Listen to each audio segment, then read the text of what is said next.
ប្រវែងក្របណាប៉ាល់គេសម័យនោះគឺគេហៅថាណាប៉ាល់ណាការតម្លាក់ចេញពីយន្តហោះអូ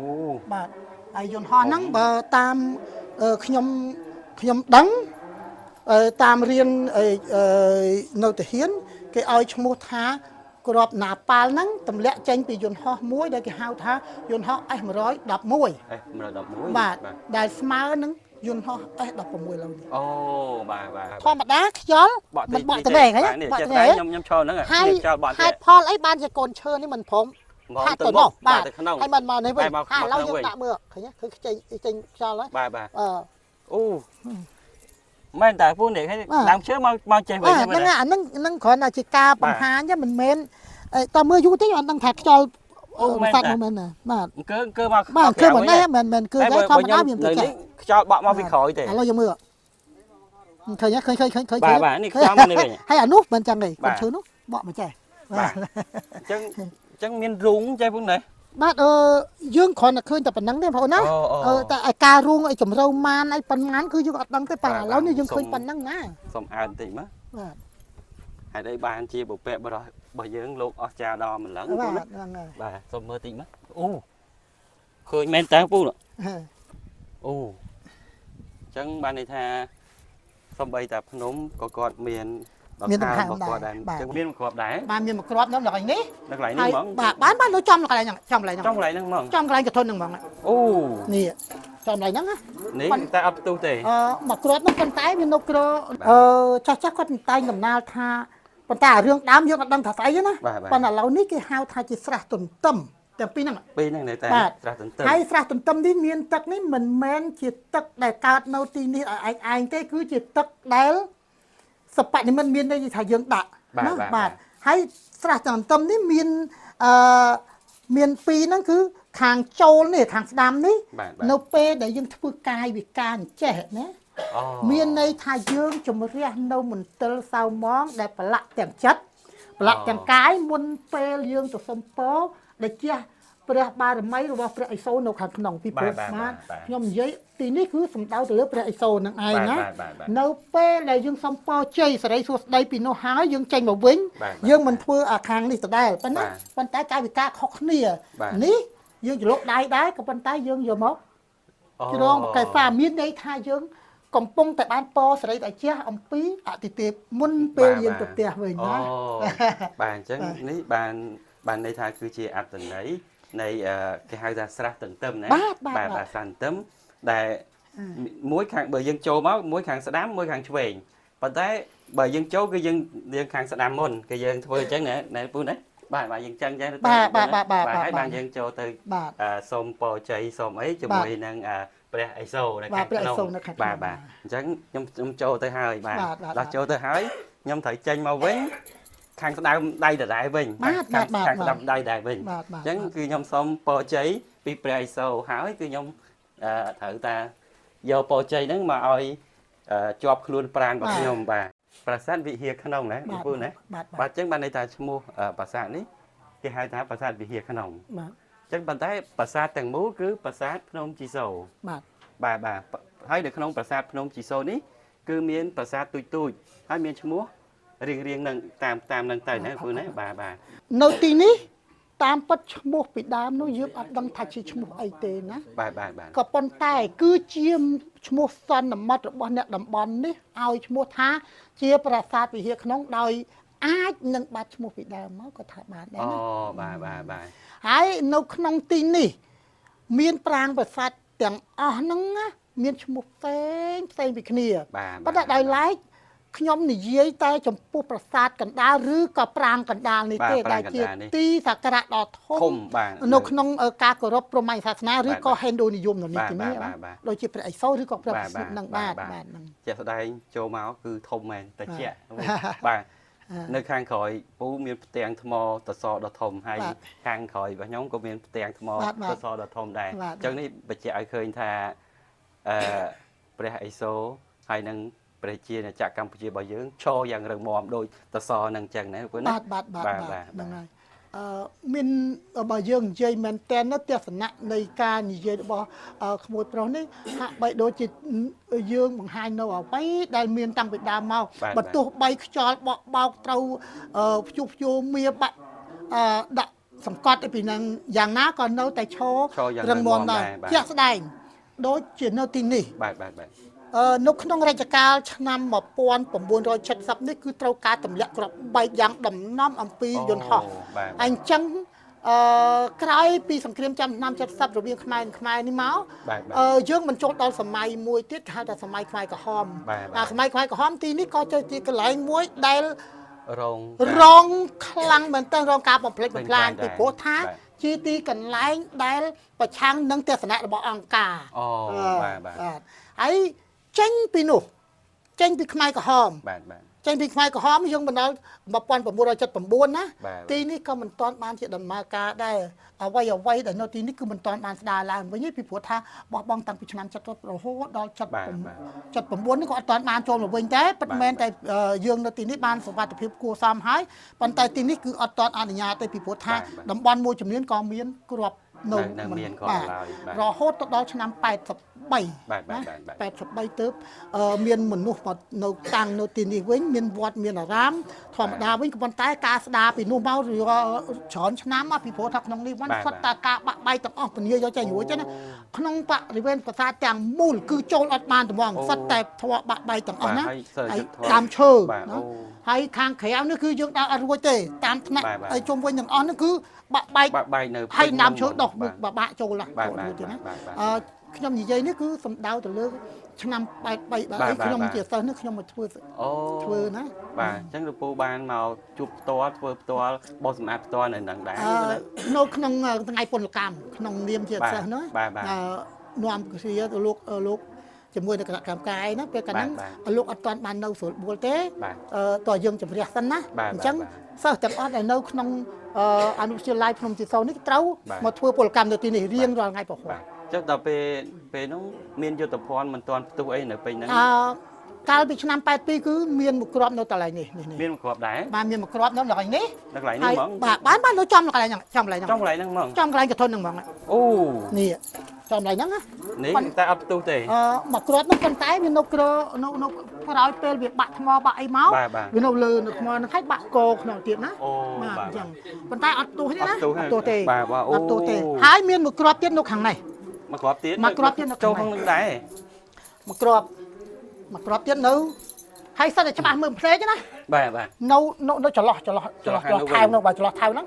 ចន្លោះថែវហ្នឹងមានន័យថាយើងទៅហួសអាថ្មបាក់នឹងអាកែវហ្នឹងតិចទៅមានគ្រាប់មួយប៉ុណ្ណេះហើយប្រវែង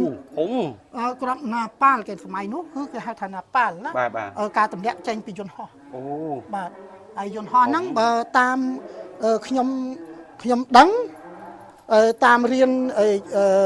នៅទាហានគេឲ្យឈ្មោះថាគ្រាប់ណាប៉ាល់ហ្នឹងទម្លាក់ចេញពីយន្តហោះមួយដែលគេហៅថាយន្តហោះ S111 បាទដែលស្មើនឹងយន្តហោះ S16 ឡើយអូបាទអញ្ចឹងមិនធម្មតាបាទអញ្ចឹងបានន័យថាទោះបីជារងការបំផ្លិចបំផ្លាញគ្រាប់ប៉ុនជាធ្លាក់មកអត់ផ្ទុះទេហើយក៏មានគ្រាប់ផ្ទុះក៏មានប៉ុន្តែมันអាចធ្វើឲ្យរូបរាងនៃប្រាសាទភ្នំជីសូយើងនេះបាត់បង់ទេទោះបីថាមានការខូចខាតខ្លះក៏ពិតមែនប៉ុន្តែជាក់ស្ដែងគឺនៅបន្សល់ទុកមកដល់សប្តាហ៍ថ្ងៃណាលោកពូណាបាទឲ្យយើងនៅគោរពបូជាឲ្យយើងជាអ្នកចំនួនក្រោយនេះបានឃើញហើយសង្ឃឹមថានឹងតចំនួនទៅមុខទៀតបានយូរសតវត្សទៅមុខទៀតណាពូណាបាទ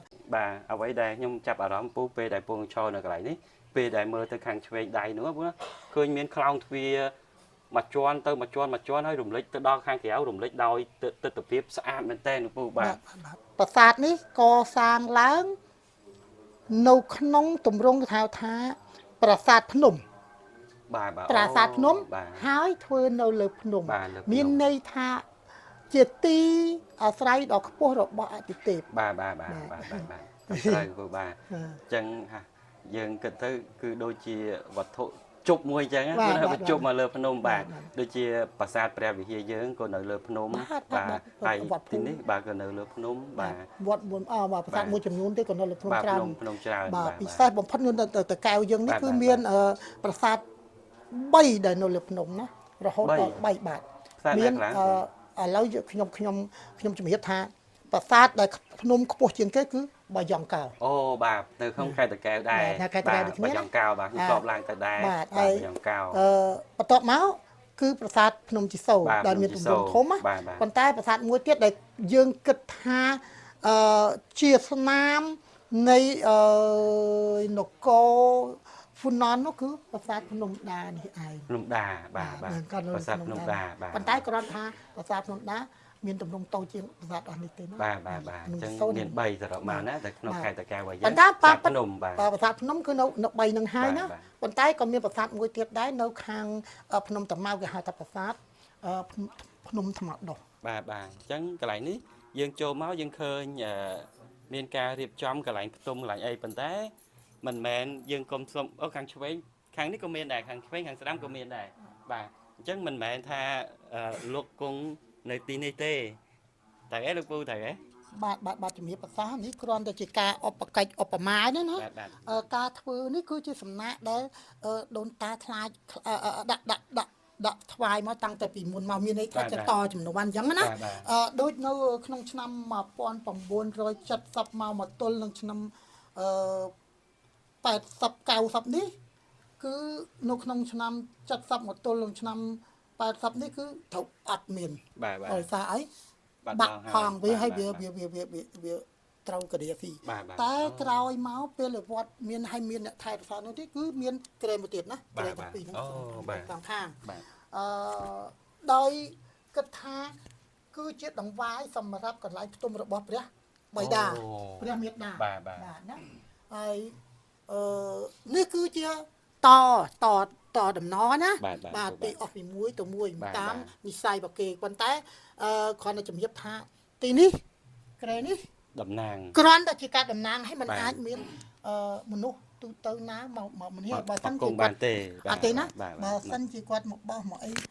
តាមលក្ខខណ្ឌធម្មតាមានន័យថាជាការបូជាឲ្យបាទយើងមកសម្អាតមកអីបានបាទសិលាចារឹកគឺនៅនេះនៅពេលនេះបាទអញ្ចឹងជាទឹកតាងមួយសម្រាប់ឲ្យយើងដឹងថាកត់ត្រាអំពីប្រវត្តិពាក់ព័ន្ធទៅនឹងប្រាសាទភ្នំជីសូររបស់យើងបាទនេះគឺជាសិលាចារឹកដែលបុព្វបុរសយើងគាត់មានអ្វីគឺគាត់ចាទុកឲ្យយើងដឹងនៅកន្លែងនេះប៉ុន្តែយើងមិនដឹងថាមានន័យយ៉ាងម៉េចទេគឺប្រកាសជាមានអត្ថន័យពាក់ព័ន្ធទៅនឹងប្រាសាទរបស់យើងហើយនៅពួកណាទុកឲ្យអ្នកដែលគាត់ចេះអសសាលាចារឹកហ្នឹងទុកឲ្យអ្នកគាត់ជាអ្នកបកស្រាយចោះប៉ុន្តែយើងគ្រាន់ចង់បញ្ជាក់ថាកន្លែងនេះគឺជាជញ្ជាំងដែលមានសាលាចារឹកបាទហើយចុះក្រៅពីកន្លែងនេះមានសាលាចារឹកផ្សេងទៀតទេបងខ្ញុំក៏និយាយតាមគេដែរណាទីនេះដូចជំរាបដល់បងប្អូនបានមានប្រសាសន៍ឲ្យថានេះគឺជាសាលាចារឹកបញ្ជាក់តកតាងនៅតំបន់ភ្នំជីសូរនេះប៉ុន្តែសាលាចារឹកនេះបើតាមយើងមើលទៅនេះគឺការសរសេរភ្ជាប់ជាមួយនឹងសុំទ្វារនៃបណ្ណាល័យណាចឹងបាននៅកន្លែងនេះបណ្ណាល័យបាទពីព្រោះនៅក្នុងប្រាសាទភ្នំជីសូរនេះគឺមានបណ្ណាល័យពីរអមនឹងប្រាសាទធំណាចឹងនេះគឺនៅកណ្ដាលប្រាសាទធំហើយខាងនេះគឺបណ្ណាល័យអមពីរចឹងនៅខាងនោះមានបណ្ណាល័យមួយទៀតបាទអញ្ចឹងរាល់អញ្ចឹងបានន័យថាសូមបញ្ជាក់ថាអសរសិលាចារឹកហ្នឹងគឺនៅក្នុងនៅលើខ្លោងទ្វារបណ្ណាល័យនៅលើសុំទ្វារសុំទ្វារនៃបណ្ណាល័យណាហើយគ្រាន់តែជំរាបថាអញ្ចេះថាសិលាចារឹកនៅលើសុំទ្វារនេះគឺមាន13បន្ទាត់ណាអត្ថន័យនិយាយយ៉ាងណាយើងអត់បានដឹងច្បាស់ទេចំពោះខ្ញុំនៅទីនេះគ្រាន់តែដឹងថាជាសិលាចារឹកជាអក្សរសម័យដើមទេណាបាទនឹងហើយមួយយើងប៉ុន្តែយើងមិនបានដឹងអត្ថន័យតែគឺយើងអាចរាប់បន្ទាត់បានដែរបាទរាប់បានណាឥឡូវដើម្បីឲ្យដឹងថា13បន្ទាត់ឬមិន13បន្ទាត់ខ្ញុំសុំរាប់ណាឥឡូវកុំឲ្យយើងប៉ះវាហាក់បីដូចជាមិនសូវសមអញ្ចឹងខ្ញុំសុំយកមិនមែនជាការមាក់ងាយឬក៏គេហៅថាប្រមាថអីក៏ប៉ុន្តែជាជាងឲ្យកំប៉ាល់ដៃដៃផ្ទាល់ណាចាឥឡូវយើងរាប់ 1 បាទ 2 3 4 5 6 7 8 9 10 11 12 13 13 ឃើញ បាទ ទេ អញ្ចឹងគឺ13បន្ទាត់បាទបាទគឺមាន13បន្ទាត់នៅកន្លែងនេះបាទហើយសម្រាប់អត្តន័យយ៉ាងណាគឺយើងអត់ហ៊ានបកស្រាយទេខ្លាចព្រោះថាយើងមិនដឹងថាគាត់វាយើងអត់ចេះអានហើយយើងអត់ចេះអានគឺយើងមិនហ៊ានបកស្រាយបាទគាត់ថាគឺជាទឹកតាំងមួយដែលគាត់ទុកឲ្យយើងបាទចុះខាងក្នុងយើងអត់មានសិលាចារឹកអីទៀតទេមែនទេ មកដល់ពេលនេះពីមុនខ្ញុំមិនដឹងទេប៉ុន្តែបើសិនជាមានយើងឃើញណា បាទ ប៉ុន្តែ អត់ឃើញទេបាទ ជាទូទៅអ្នកជំនាញខ្លះគាត់មកនិយាយទីនេះយើងយោងតាមពាក្យសម្ដីគាត់គាត់ថាគឺជាទម្រង់សិលាចារឹកដែលបញ្ជាក់អំពីដង្វាយ អូអំពីដង្វាយបាទ ដែលនៅទីនេះហើយការធ្វើនេះគឺនៅក្នុងរាជការឬក៏សម្រាប់តែបាទសវរយារវម័ន ទី1 ទេណា បាទ ហើយរឿងអីផ្សេងទៀតសុំបាត់ដោយសារអត់ដឹងអានេះនិយាយតាមអ្នកជំនាញទេណា បាទជាការពិតព្រោះឲ្យយើងមិនអាចចេះថាសន្និដ្ឋានចេះសន្និដ្ឋានចុះតាមតការនៅឃើញប្រវត្តិតែយើងចេះតែនិយាយខុសគឺវាខុសតាមហ្នឹងហើយជាដឹងតគ្នាខុសទៅតាមហ្នឹងទៀតបាទអញ្ចឹងអ្វីដែលលោកពូដឹងច្បាស់គឺលោកពូជំរាបបានតែអ្វីដែលអត់ដឹងច្បាស់គឺសុំបាត់ត្រឹមប៉ុណ្ណឹងអូពូឡើយនេះមិនប្រហោងអីគេនេះពូនេះអូហ្នឹងហើយបាទនេះគឺជាក្បាលមកកអូក្បាលមកកតែតូនតាខ្មែរតែងតែធ្វើកិច្ចពិធីសែនប្រសេបលិញមកគឺខាងក្នុងនោះខាងក្នុងនោះហើយគេបង្ហូរទឹកមកឆ្លងកាត់ហ្នឹងឆ្លងកាត់ហ្នឹងណា បាទចឹងពេលដែលទឹកហូរចូលចេញមកចេញតាមក្បាលមកកនេះបាទហើយបានចេញមកតាមនេះយើងស្រង់ទឹកហ្នឹងទៅបាទអូវត្ថុស័ក្តិសិទ្ធណាអូបាទអាហ្នឹងដូនតាឲ្យខ្ញុំនិយាយមិនអស់ទេដោយសារខ្ញុំដឹងមិនគ្រប់អញ្ចឹងគ្រាន់តែថាទឹកដែលហូរចេញមកនេះគឺហូរចេញតាមនេះចំផុតហ្នឹងបន្ទាប់មកអ្នកដែលយកទឹកហ្នឹងយកទៅលុកលាងខ្លួនឬក៏កហូបហ្នឹងគឺឆ្លងកាត់នេះដោយថាទឹកនេះគឺទឹកអមរិតបាទសុំខ្ញុំសុំកាត់បន្តិចមិញពូមិញខ្ញុំចូលពីខាងក្នុងមកហើយព្រះឥសូរលោកនៅកន្លែងនេះព្រះអង្គនៅកន្លែងនេះទៅហ៎ពូត្រូវណាបាទអញ្ចឹងបានតែពេលយើងស្រង់ទឹកព្រះឥសូរមកទឹកព្រះឥសូរហ្នឹងហូរចេញមកតាមនេះបាទអូប៉ុន្តែនេះគឺជារាជកាលមុនណាបាទហើយរាជកាលក្រោយនេះគឺយើងឃើញខាងក្រៅនេះបាទអញ្ចឹងវាខុសកទីតាំងបាទខុសទីតាំងបន្តិចណាបាទអញ្ចឹងមិញចូលមកគឺចេញមកចេះបាទទៅហើយបាទអញ្ចឹងបើមិនបានមកផ្ទាល់មិនបានមកឃើញជាក់ស្ដែងគឺយើងអត់ដឹងថាមានទំនាក់ទំនងហើយអស់ចាយ៉ាងម៉េចទេបាទអញ្ចឹងទឹកតាំងគឺនៅមានទាំងអស់អត់បាត់ទៅណាទេបាទ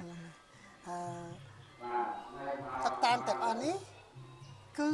ទុកដំណរតទៀតហើយក៏សូមឲ្យកូនចៅមើលទៅណាបាទអញ្ចឹងសូមនេះជាកន្លែងដែលសំខាន់ឥឡូវយើងទៅមើលកន្លែងដង្ហើមខ្យល់ណាបាទដង្ហើមភ្នំបាទចូលមកដល់កន្លែងនេះកាន់តែអស្ចារ្យមកកម្រិតទៀតហើយបងហាក់បីដូចជាកំពុងនៅសម័យ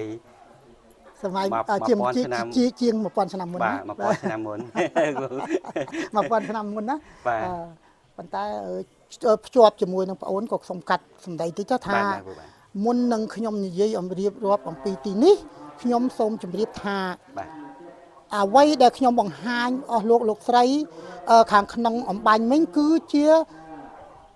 តួប្រាង្គប្រាសាទនៅខាងក្នុងដែលខ្ញុំអត់ទាន់បានបរិយាយអំពីប្រាសាទនេះតួប្រាសាទទាំង9នេះនៅខាងក្នុងនេះអមដោយស្អីទេតាមពិតតួប្រាសាទទាំង9នៅខាងក្នុងគឺព័ទ្ធជុំវិញដោយកំពែង2ជាន់ព័ទ្ធជុំវិញសងមានន័យថាខាងជើងខាងត្បូងខាងលិចខាងកើតណាបាទហើយកំពែងនេះគឺមានកម្ពស់ជាង4ម៉ែត្រអីណោះបាទកម្ពស់ជាង4ម៉ែត្រជាង4ម៉ែត្របើតាមការវាស់លមើលរបស់ខ្ញុំពីដីមកទល់នេះគឺ4ម៉ែត្រកន្លះហ៎បាទអាហ្នឹងយើងគិតត្រឹមនេះណាបាទហើយយើងមើលឃើញផ្ទាំងថ្មធំៗហ្នឹងបាទអូធំណាហើយនេះគឺថ្មបាយក្រៀមណាបាទថ្មបាយក្រៀមធ្វើនៅក្នុងប្រាសាទទាំងមូលនេះមានលាយថ្មអីខ្លាំងពូបើយើងនិយាយពីថ្មដែលប្រើប្រាស់ ចំពោះការសាងសង់ប្រាសាទនៅទីនេះបើយើងមើលទៅសភាពជាក់ស្ដែងនៃថ្មទាំងអស់គឺដូនតាប្រើទី1គឺថ្មបាយក្រៀម មកឲ្យក្រៀម បាទទី2លោកប្រើថ្មភក់ដើម្បីធ្វើធ្វើបង្អួចក៏ធ្វើជាខ្នងនាគដូចជានេះ អូ នេះខ្នងនាគ នេះខ្នងនេះធ្វើអំពីថ្មភក់ បាទ បាទអូ ប៉ុន្តែចំពោះប្រាង្គគឺដូនតាប្រើអត់ទេណាមានន័យថាប្រើដីដុត បាទប្រាំងប្រើដីដុត អញ្ចឹងសរុបសេចក្តីមកមានថ្មបាយក្រៀម មកបាយក្រៀម ថ្មភក់ មកភក់ និងដីដុត និងដីដុតបាទអញ្ចឹង3ប្រភេទចុះគ្នា បាទ ចេញជាប្រាសាទដ៏អស្ចារ្យ បាទហើយចំពោះទីតាំងនេះគឺនៅខាងមុខប្រាសាទធំមានន័យថាគោបរៈបើយើងនិយាយពីក្រៅមកល្អនេះគេថាអាចជាគោបរៈទី3ណាឬក៏ក្នុងកំផែង បាទ កំផែងមុខណា បាទ កំផែងមុខនេះមានទំហំទលាយជាងកំផែងផ្សេងបាទណា ទលាយមែន ដោយសារកន្លែងនេះគឺជាកន្លែងដែលតម្កល់ទម្រយោនីរបស់ព្រះម៉ែអូម៉ា បាទ ហើយខាងនេះ2ខាងនេះ2ប៉ុន្តែដោយឡែកទីនេះគឺត្រូវបំផ្លាញចោលនៅសល់តែថ្មបាយបាក់ទេហើយខ្ញុំក៏អត់ដឹងបំផ្លាញនៅឆ្នាំណាដែរក៏ប៉ុន្តែបើតាមការសន្និដ្ឋានអាចនៅក្នុងសម័យខ្មែរក្រហមនេះឯងបាទណា នេះបើមិនក្របទេមិនបាយចឹង បាទមិនមែនទេអត់ទេ បាទកម្ម អាញោមវាយផាំងហ្មងអានេះថាទៅបំបែកណាបាទហ្នឹងណាបាទហ្នឹងហើយនេះvẫn thậtធ្លាក់មកពីលើក្បាច់បកជុកនេះ អូ បាទចឹងណាហ្នឹងចំពោះ បើអត់បែកវិញគឺធំចេះណាពូណា ហើយចំពោះប្រាសាទនេះខ្ញុំក៏ជំរាបបន្តិចដែរណាដើម្បីឲ្យដឹងជួយជាកតិប៉ុន្តែមិនច្បាស់ទេណាប្រាសាទនេះគឺខាងលិចទៅកើតនេះគឺមានច្រកទ្វារតែ2ឯងហើយដែលមានបណ្ដោយនេះគឺ60ម៉ែត្រ 60ម៉ែត្រ បាទ60ម៉ែត្រហើយច្រកទ្វារនេះគឺជាច្រកទ្វារធំហើយណាឯច្រកទ្វារតូចៗខាងនេះមិនមែនទេពីដើមគឺវាស្នាមបាត់ទ្វារណាឯយើងនេះអត់ទេបាទចេញទៅមុខនេះគឺយើងពីដើមមកគឺឆ្លងកាត់តាមផ្លូវបុរាណទេណាមកទីនេះអត់មានផ្លូវអីឆ្លងកាត់ពីក្រោយដោយរងទេណាបាទជំរាបតែប៉ុណ្្នឹងទេហើយឥឡូវជូនទៅមើលដង្ហើមភ្នំបាទតាំងតែពីដើមមកកាលណាគេធ្វើដំណើរឬក៏បងប្អូនធ្វើដំណើរមកកាន់ប្រាសាទភ្នំជីសូរតែងតែថ្លើមតាមផ្លូវនេះតាមនេះនឹងពូនេះបាទតាមផ្លូវនេះដោយឆ្លងកាត់ពីខ្លោងទ្វារទី1មកណោះខ្លោងទីវាទី1មកបាទនោះបន្ទាប់មកអូនោះខ្លោងទ្វារទី1បាទណោះនេះចឹងនេះទី2ខ្លោងទី1ណោះទី1នោះបាទបញ្ចេញពីខ្លោងទ្វារទី1មកឆ្លងកាត់ផ្លូវចម្ងាយប្រហែលជា1គីឡូបានដល់ខ្លោងទ្វារទី2នេះអញ្ចឹងបានទី1 1គីឡូមកដល់បានដល់ទី2នេះបាទទី2ហើយបានធ្វើដំណើរឆ្លងកាត់តាមចន្ទើបុរាណនេះនៅក្មួយហើយក៏កំពុងដើរបាទហ្នឹងឃើញប្រហែលកម្មដែរមកដល់ពេលនេះបុរាណគាត់ធ្វើមក402កម្មបាទទីនេះបានយើងឆ្លងមកដល់ប្រាសាទធំហើយនៅខាងនេះមកដល់ខាងនេះអស្ចារ្យពូស្អាតសូមបង្ហាញទៅបាទបង្ហាញថានេះគឺជារូងឬក៏ដូនតាយើងថាចែងតែឲ្យនិយមថាជាដង្ហើមភ្នំណាចឹងលោកពូកន្លែងនេះហើយដែលគេហៅថាដង្ហើមភ្នំហ្នឹងមែនពូបាទបុរាណគាត់ឲ្យឈ្មោះថាជាដង្ហើមភ្នំណាបាទហើយរឿងអីដែលផ្សេងទៀតអត់ដឹងទេប៉ុន្តែតាមហេតុផលដែលយើងមើលដង្ហើមភ្នំឥឡូវយើងមើលណាថាតើជាដង្ហើមភ្នំមែនអត់ធម្មតាខ្យល់មិនបក់ត្រេងហ៎បក់ត្រេងខ្ញុំឈរហ្នឹងហើយហេតុផលអីបានជាកូនឈើនេះមិនព្រមថាទៅនោះបាទហើយមិនមកនេះវិញឥឡូវយើងដាក់មើលឃើញឃើញចេញខ្យល់ហើយបាទអូមែនតើពូនេះដើមឈើមកចេះវិញហ្នឹងហ្នឹងគ្រាន់តែជាការបង្ហាញមិនមែនតើមើលយូរទេអត់ដឹងថាខ្យល់សត្វនោះមែនណាបាទគឺមកបាទគឺមិនដែរមិនគឺតែធម្មតាមានទៅនេះខ្យល់បក់មកពីក្រោយទេឥឡូវយើងមើលឃើញ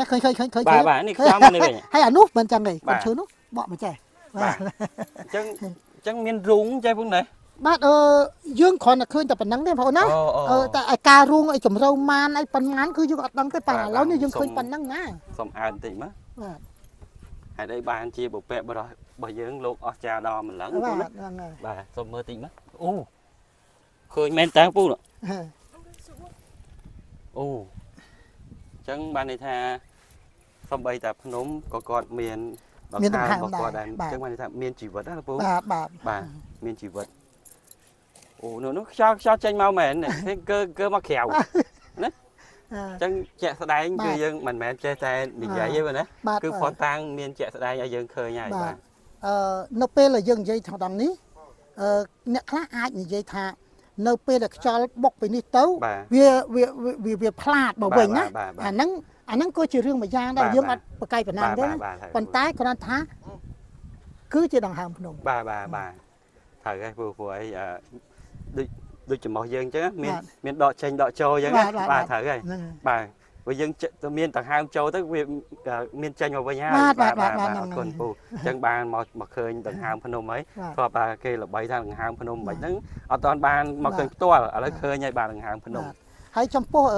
កំផែងជើងប្រាសាទបាទកំផែងជើងប្រាសាទបុរាណលោករៀបអានេះអាចមើលអាជាន់ទី1បាទអាជាន់ទី1នៅក្រោមនៅក្រោមណាបន្ទាប់មកឡើងទី2ដើម្បីទប់ជើងប្រាសាទថ្មហ្នឹងមិនមែនធ្វើអីធម្មតាមើលតែប៉ុន្តែគ្រាន់តែយើងស្មៅមើលទៅវាអត់សូវស្អាតណាអូនណាបាទបើសិនជាធំណាពូបាទធំតើការរិចរិលបាក់កម្មបាក់អីហ្នឹងក៏ដោយសារទី1វាអាចមកពីអាយុកាលទី2អាចមកពីការថែរក្សាយើងវាបោះបង់ចោលយូរផងណាអាយុឆ្នាំហើយទី2ទៀតវាប៉ះពាល់នឹងរបស់ធ្ងន់បានវាបែកជាបាក់ហ្នឹងណាអានេះជាការសន្និដ្ឋានទេហើយការពិតយ៉ាងណាយើងក៏មិនដឹងដែរក៏ប៉ុន្តែយើងដឹងហើយនៅក្នុងសម័យនេះវាមានផលប៉ះពាល់ដូចខ្ញុំជំរាបចឹងពី3ដំណាក់កាលកន្លងមកណាបាទអញ្ចឹងបើសិនជានិយាយមែនតែនខុសពីថ្មក៏វាមិនដឹងដល់ហ្នឹងដែរបាទត្រូវពូភ្នំជាភ្នំធម្មជាតិទេប៉ុន្តែអ្វីដែលគាត់បង្កើតឡើងគឺនេះថ្មដែលចាក់គ្រឹះពូណាមានច្រើនជាន់មកដល់លើនេះអាហ្នឹងបើយើងនិយាយថាមនុស្សធម្មតាធ្វើអត់បានណាដូចគេហៅថាដូចទេវតាជប់អញ្ចឹងណាដូចទេវតាជប់អញ្ចឹងណាពូកាលណាយើងនិយាយនៅទីនេះយើងតែងតែភ្ជាប់អំពីអ្វីជាកម្លាំងទេពមកនៅទីនេះផងណាក៏ប៉ុន្តែយ៉ាងណាដោយសារពីប៉ិនប្រសពរបស់ដូនតារបស់អ្នកខ្មែរដូនតាខ្មែរវីរបុរសខ្មែរហ្នឹងហើយបានចេញជារៀងអញ្ចឹងមានន័យថាសេចក្តីព្យាយាមហ្នឹងវាច្រើនហួសនិស័យណាបាទគឺបើគ្មានភាពអត់ធ្មត់គ្មានភាពអស្ចារ្យគ្មានបារមីទេអត់ចេញទេអត់អីកើតឡើងទេណាកើតឡើងដល់ឥឡូវនេះទេបាទយើងមើលថាតើគាត់ចំណាយកម្លាំងធម្មពលយ៉ាងណាទម្រាំបានឡើងប្រាសាទលើនោះឃើញទេបាទមុនដំបូងគាត់មិនចាប់រៀបជើងប្រាសាទមុនបាទរៀបជើងប្រាសាទដើម្បីទប់ទប់ជើងប្រាសាទដូចទប់ភ្នំមួយចឹងទប់ភ្នំមួយបាទអញ្ចឹងសរុបទៅមកពាក្យថាសូរិយបរិពតនេះមានន័យថាជាភ្នំរបស់ព្រះបាទសូរិយវរ្ម័នទី1នេះគឺសំដៅទៅលើមហិទ្ធិឫទ្ធិអធិពលដែលលោកកសាងនេះយកថ្មនេះមករៀបនេះបាទត្រូវហើយពូបាទរៀបឲ្យចេញជាប្រាសាទដ៏ស្កឹមស្កៃនៅលើកំពូលភ្នំមិនធម្មតានេះគ្រាន់តែជាខ្ញុំថាណាក៏ប៉ុន្តែយើងយកភាសាមួយថាសូរិយបរិពតជាមានន័យថាភ្នំរបស់ព្រះបាទសូរិយវរ្ម័នទី1នោះណាអាហ្នឹងគឺដោយសារហ្នឹងហើយបើតាមខ្ញុំយល់ប៉ុន្តែអាចលើសពីហ្នឹងទៀតលោកពាត់ភ្នំហ្នឹងបាទអូយខ្ញុំនិយាយត្រង់និយាយស្មាត់ត្រង់ណាពូណានិយាយអស់ពីចិត្តមកដល់ហើយដូចមិនចង់ទៅវិញចង់ទៅឈោមើលឲ្យអស់ចិត្តអស់ចង់អរគុណណាបាទ